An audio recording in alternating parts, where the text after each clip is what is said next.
passive-aggressive man next to me on a flight. He was passive-aggressive. I'll tell you what it was like and how it happened. This as we fly from the Azores via Lisbon to Heathrow. I'll also share with you 2 surreal sightings on my journey. Impressive. Good morning from Ponta Delgada Airport. So I've dropped off the hire car. Now time to get in and check in and start this 2-part journey back to the UK. Should be okay today, the weather looks alright. Last time I was here though, some flights were cancelled, so I guess you never know.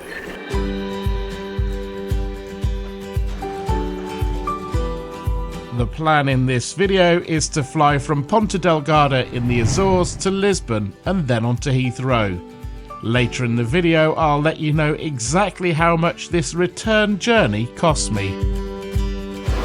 So I'm here a little bit too early to check in, and to be honest it's pretty quick getting through, but I'm one of those that you never know what's going to go wrong, so I always like to allow a little bit of time, but it does mean I can have a little look at breakfast. The hotel gave me a little pack up, so let's see what they've given me.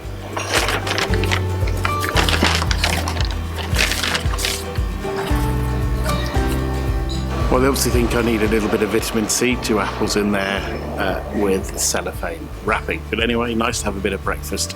But actually, I think we'll get something on the flight to Lisbon as well. There was certainly some food on the way over, but we'll see.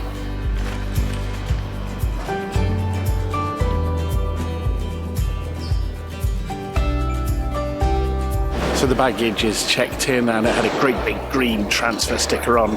So hopefully I'll see it next in Heathrow in London. Getting through security took me around 5 minutes, leaving me plenty of time to kill. Surreal sighting number 1 of 2 on this video. Dog in an airport. Now surely that's worth a like. The walk to your plane at Ponta Delgada is a treat as you get to see an airport in action. The sharp-eyed amongst you will notice we were using a White Airways jet for the flight to Lisbon.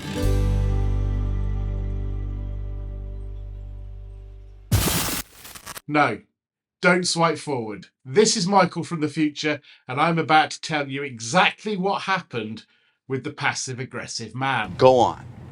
And I'm listening to everything you say. But first, I think I need to explain why things aren't on camera. There are 2 reasons for that. One, I try to avoid filming people as much as possible. But also when I do, I like to use cameras that are not too obvious. And the camera that I have for that is this, an Instago 3. Now this is a new camera. The old camera, I dropped it at the start of the trip to the Azores and it wouldn't work. Stupid boy. Now, one of the things that I like to do is be one of the last people to board the plane. I want to spend as long as possible being able to walk around, stretch my legs, not cooped up aboard the aircraft. So I'm one of the last on board. So I'm coming down the aisle towards my seat and you're doing that thing. You're looking up and you're counting down the seat numbers and the letters. And I'm thinking, someone's in my seat. What's going on here? So I double check. Sure enough, someone sat in my seat. So I very politely say, excuse me, you're sitting in my seat. This youngish sort of man, well, he's young compared to me, turned round and said, no, I think I'm in the right seat. But I then looked at my ticket, checked it, and I said, no, I'm sorry, but you're in my seat. He was about to move. Okay, here we go. The short version. But the man who would have been sat between us in the middle seat, not the window, not the aisle, decided to get involved, and he just went very gruffly, well, can't you just sit on the aisle? Now, there's a very simple reason for that. I like to sit a window seat. I paid extra to do it, and also I wanted you to see the best view when we took off and landed in the aircraft. At this precise moment, the cabin staff got involved. They were very helpful. She looked at my ticket and she said, yep, you need to swap over. So the young man stood up, preparing to move. And even then, the man who was sat in the middle seat was like, you're in the wrong seat. To cut a long story short of about another 30 to 40 seconds, eventually, rather grumpily, he stood up and moved. And the other man who'd been sitting in my seat moved as well. I then moved inside, sat on my seat, and thought that was that. Oh, you should be so lucky. But it certainly wasn't. The man who was grumpily complaining, even though he was still in the same seat, sat next to me. And you know when they sort of slightly edge out to make it a bit difficult for you? He did that. But still, that wasn't enough. He then went into Portuguese. Now, look, I do know a few words of Portuguese, having been in the Azores for a few days, but not a lot. But I know for a fact, as he talked very loudly to a couple of people around us in Portuguese, that he was clearly talking about me. I'm not that dumb. What did I do about it? Put my headphones on and ignored him. It just wasn't worth it. For the sake of peace or a quiet life? My message to the passive-aggressive man is just chill. Ladies and gentlemen, we'd like to show you how to use the life jackets. Life jackets are located under each seat. You should not remove them unless instructed by crew member. To put the life jacket on, strap it over your head, attach the clasp at the front and tighten by pulling the strap to the side. To inflate the life jacket, pull the red tab sharply downwards.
Once again, the new series of Frasier was my entertainment for the flight. So was there food on the flight? Yes, this.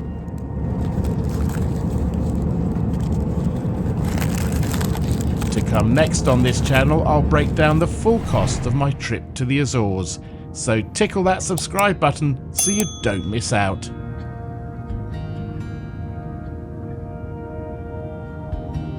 The approach to Lisbon is certainly spectacular, although the weather was not giving us the best of views. No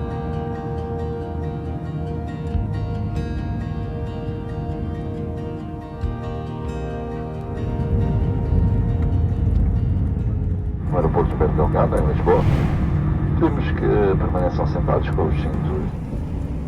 All transfers to and from my 4 flights in and out of Lisbon was by coach, which was fine, but for one thing, which I'll return to in a minute on this video. I spent most of my time at Lisbon Airport chilling out in the A&A Airport Lounge. The food was okay, and the view once you could look between the slats of the aircraft wasn't too bad.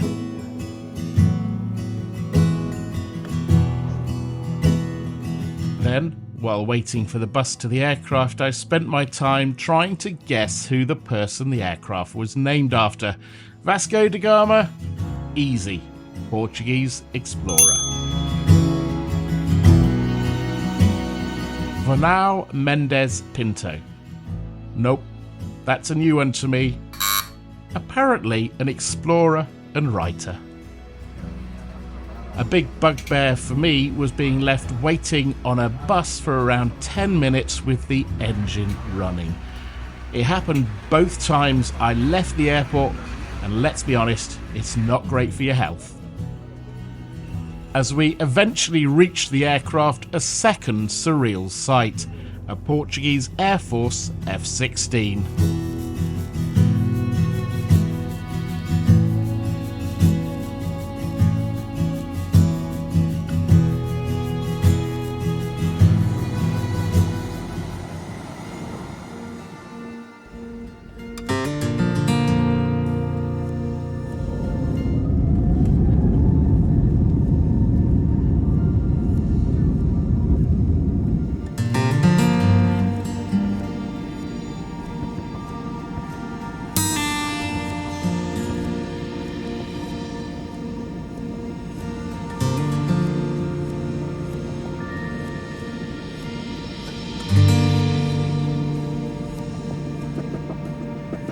The flight to Heathrow was pretty uneventful.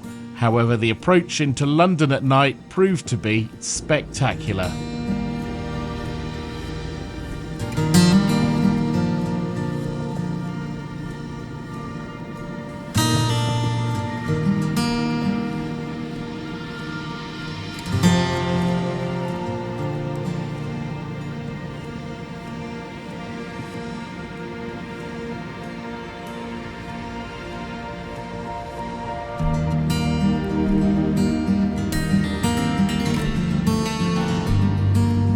So how much did this journey cost me return? The details are on the screen now.